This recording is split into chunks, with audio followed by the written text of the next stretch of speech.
Hey, it's Cory, and welcome to an at-home routine that you can do at any time to help you get into your hips a little bit, relax. I'm going to be showing you a few props that you can easily have at home, because I think a lot of times we think we can't do yoga at home because we don't have the props, we don't have the things that studios have, but I'll be showing you a few ways to adapt postures. So let's get started. Just come into a comfortable seated position.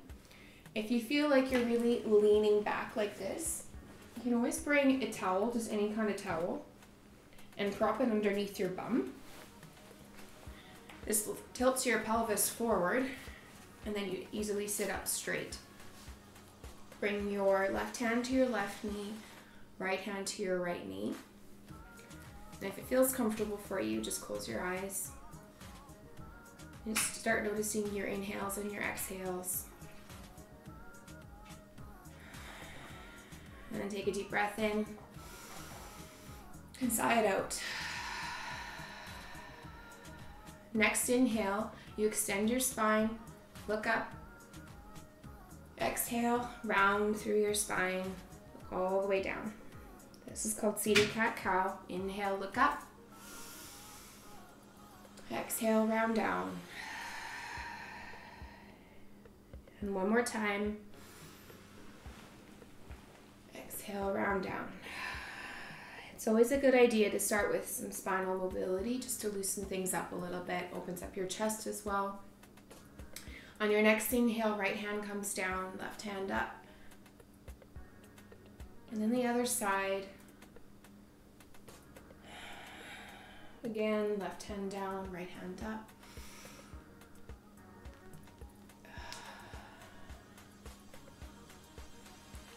The third thing you do, left hand to your left knee, right hand behind. Just a gentle twist. Opposite side. One more time.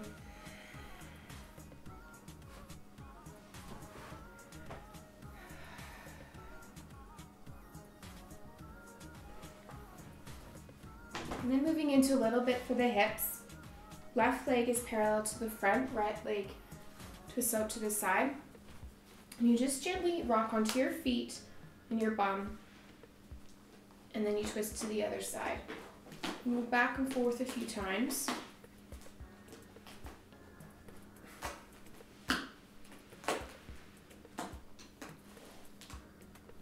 And you're landing back on the left side. And then you're going to lean over your left knee and come around. This opens up into the glutes and into the bum a little bit. You come back around. This posture is called deer, with a leg in front, the other leg pinwheeled out to the side. And then you're going to finally settle in the middle. Now, maybe you have a bolster which looks like this. You can use that. Or any kind of pillows that you have lying around. Just whatever feels good. Or maybe you have a block. I have one of my cats eaten here. So that you can prop yourself up when you come forward. Because maybe this is all you can do, and that's okay. Or maybe you can come down a little farther. Or maybe you can come down all the way. Sometimes it feels good just to rest your forehead on something.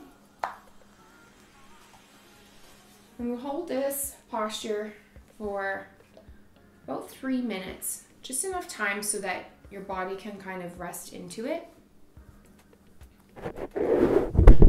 So you just keep taking your inhales and your exhales, deepening them each time. And then we're going to switch sides. So right leg comes forward, left leg pinwheels to the side. And same thing. You rock onto your feet, tilt down to the other side, back and forth a few times. Using your breath, especially if it feels like there's a bit of a sticky spot or some tension, which when we're moving into hips, there often is. Landing on this right side, same thing. Inhale up, exhale, and fold forward.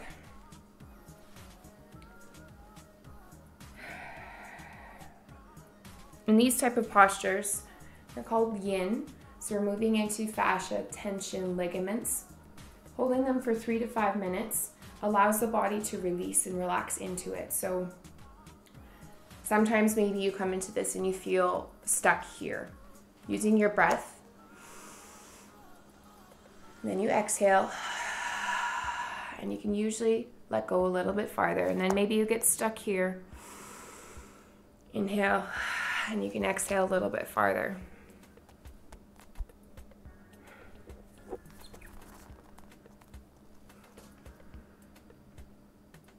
Again, holding this for 3 minutes and coming back out. We're going to move into something called pigeon. When people think of hips, they often think of this posture. So right leg comes forward, left leg stretches straight behind you, toes are untucked. We often move away from tension and pain. So you shouldn't feel pain, but tension, yes, in these postures. And so people will often tuck their toes as a way of moving tension into their feet and out of the hips. So make sure your toes are untucked. And you come up to the middle first, squaring the hips. Now, if you feel like you're falling off to one side, if you have a block or anything, maybe even your towel, you can always prop your hip up so that it's nice and square. And then inhale, and sigh it out and come forward. And same thing, you can use props to prop up on, or you can come all the way down, whatever is comfortable. This one, hold for about 3 minutes as well. And when you come back up, just take a minute, let it settle here. And you'll sit back onto your right hip. Left leg comes forward. The right foot tucks back into your left leg. Now, using props at home. In the studio, you often have a yoga strap. So if you have a yoga strap, you feel free to use that. But I'm just showing you, I have a hanky here or a belt. You can use either. Moving into your hamstring a little bit, you can wrap this around your foot and just gently pull forward. So feeling it, maybe tuck a little bit in the hamstring. The left foot is flexed, and just using your breath, same thing. Inhale, exhale, fold. Maybe you don't need that, and maybe you can just come forward. Just allowing your breath to pull you in deeper. And then release both legs forward and just let go of that. Maybe gentle ankle rolls, pointing and flexing the toes. And then we'll move into the other side. So left leg comes forward, right leg goes back. Same thing, you take a peek at your leg, make sure it's nice and straight, toes are untucked. Square your hips. Maybe you need your block, maybe you're okay, and then you can come forward. Pigeon serves a couple functions because it moves into the hips, into the glutes, but by also compressing the leg, when you release it, it's coming out, it allows fresh blood to run into your leg. Same thing on this side. Use the wrap around the sole of your foot and inhale up, exhale, fold. And just using the strap, whatever you have, to pull you in deeper. Feeling the tension in your hamstring, maybe on the sides of your legs. In this one here, hold for maybe 5 breaths or so, just working deeper into it. And then exhale, you're going to release. A couple ankle rolls again, pointing and flexing your toes.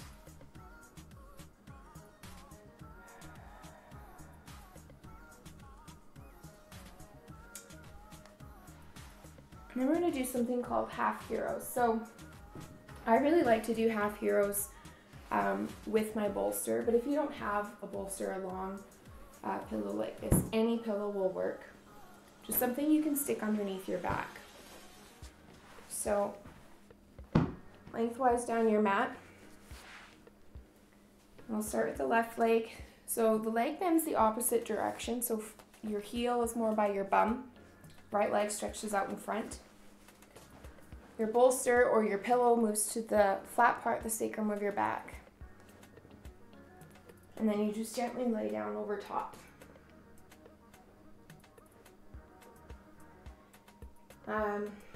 In this posture, you're releasing your hip flexor, something we kind of often forget about, and it's part of our hip chain. So you need to release this front side of the body, moving into the quad as well.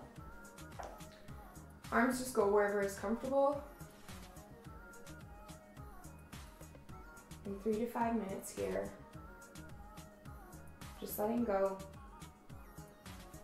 This is also opening up the front side of your body a little bit, allowing your shoulders to roll over your pillow, your bolster, or maybe your block. And then when you're ready, coming up and switching sides.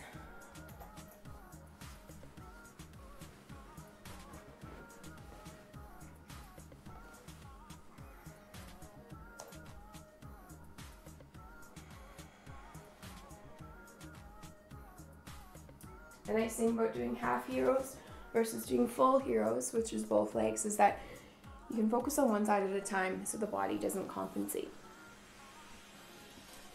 And now we're going to move into butterfly. So butterfly is feet together, knees wide. And traditionally we do this one seated, but because you already have props set up here, so your bolster or pillow, I'll show you with this one.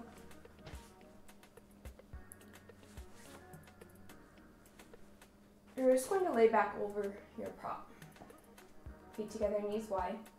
If you have another prop, stick it underneath your legs, especially if the knees are up pretty high. So if your knees are up here, it often will feel good to have something supporting underneath so that the legs can just feel like they can let go.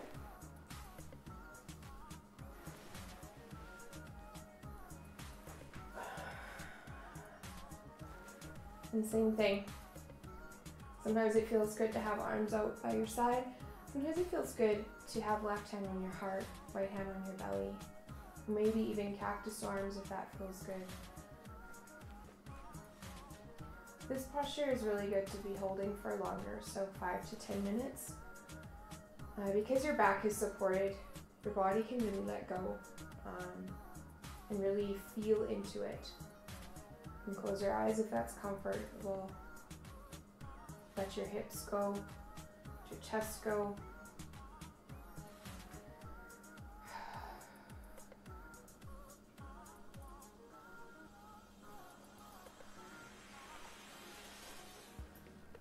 And then coming out, you remove your props. We're going to move into some twists. So feet are hip distance apart, and you just gently rock your knees side to side a couple of times. Helps to release any tension maybe from that last posture. And when you fall into your left side again, you can stay there. And same thing. Whatever prop you have, maybe it'll feel good to have in between your knees. Sometimes it feels better to have it underneath. Or maybe you twist to the side and you don't need anything. The key here in a twist is to make sure your shoulders are grounded. Always both shoulders flat on the floor, so then whatever you need to do to help support your hips in that. And in this one, we're doing the yin version, so it's okay if you feel a bit of tension, but you want to be able to stay here for a few minutes.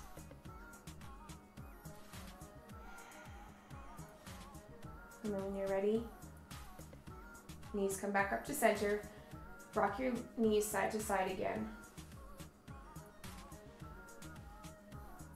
And then you land on the right hand side, and same thing, propping yourself up as you need.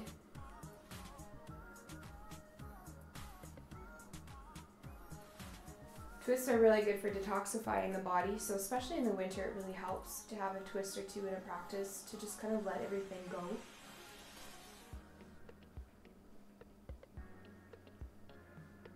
Same thing, staying here 3 to 5 minutes.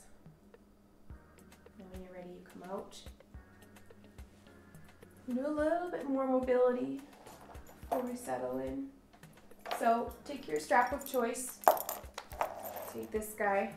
You're going to wrap it around the sole of your right foot. Left leg can either be planted or straight out in front of you. This moves into your hamstring. Right foot is flexed. Then you can just pull it more towards your nose, side to side. You can bend, straighten your leg. And you're just using the strap that you have as an extension of your hands. And then you can bring both straps into your right hand and you drop your foot open to the side. And this moves into your groin. So wherever kind of you get hit a sticky spot is where you stay for a moment. And you come back to center and you stick both straps into the other hand and move your leg across your body, and this moves into your IT band, which is also another sticky spot in a lot of people. So feeling the tension on the outside of your leg and coming back to center. Release your strap. Hands come around the base of the knee, not on the knee, just underneath.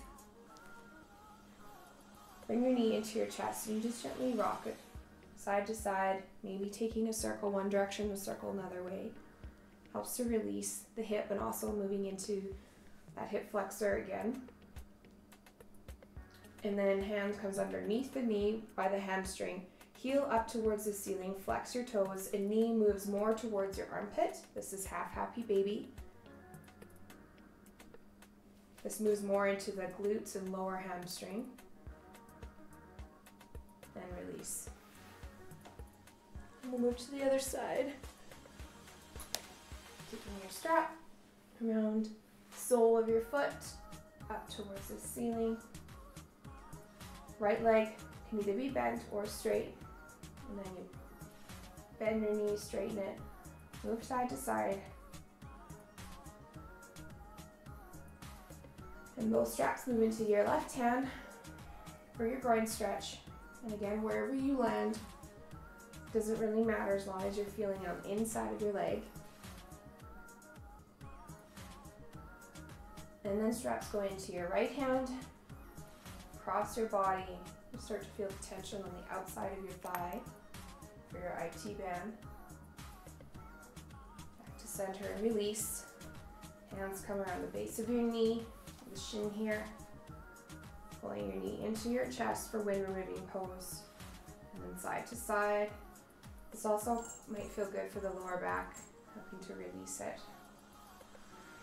And then hands move to your hamstring.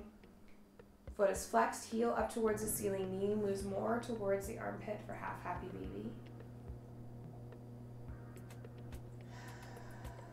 And then you release, moving into your final Shavasana.